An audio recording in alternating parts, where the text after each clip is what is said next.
Hello mga loves! Kumusta po kayo? Eto nga po, nag-aayos po ako dahil po may pasok na naman po kami ngayong araw.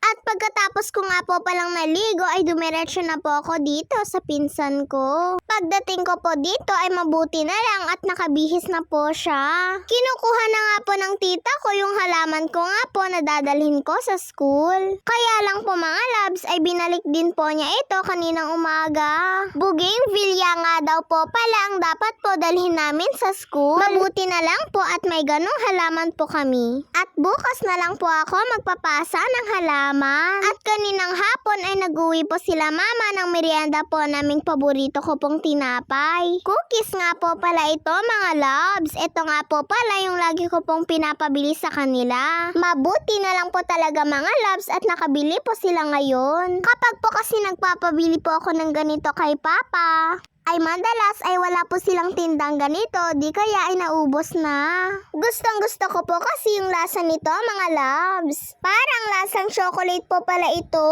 At eto pong puti-puti ay manamis-namis nga po. Saktong-sakto nga po pag-uwi po nila mama ay kakauwi lang din po namin sa school. Kaya ito na lang po ang merienda po namin ni kuya. Galing po kasi sila mama at papa sa Tugega raw.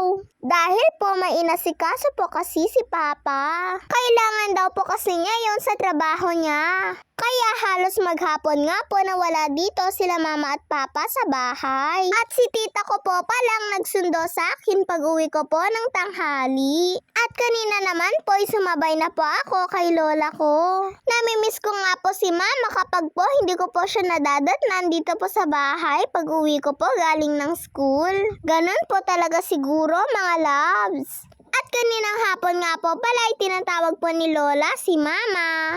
At tinatanong niya nga po kung gusto pong bumili ni mama ng gulay. Kaya ang sabi po ni mama ay kunin ko na daw po itong lahat. Alokbati nga po pala ito mga loves. At dahil may nabiling tilapia po sila mama at papa kanina, ay bukas na lang daw po ito lulutuin ni mama. Igigisa daw po kasi niya ito sa sardinas mga loves. Nai-imagine ko na nga po kung ano pong magiging lasa nun. Dahil po nagluluto din po kasi ako ng ganun noon. Hinuhugasan na rin po pala ni mama yung mga isda na nabili po nila kanina. 5 piraso po pala ito.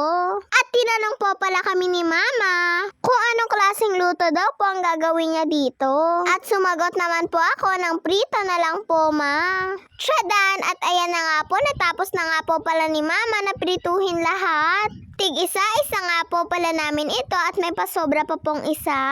At dahil po may nababad na pipino si papa, ay ipang sasawsaw niya daw po ito sa pritong isda niya.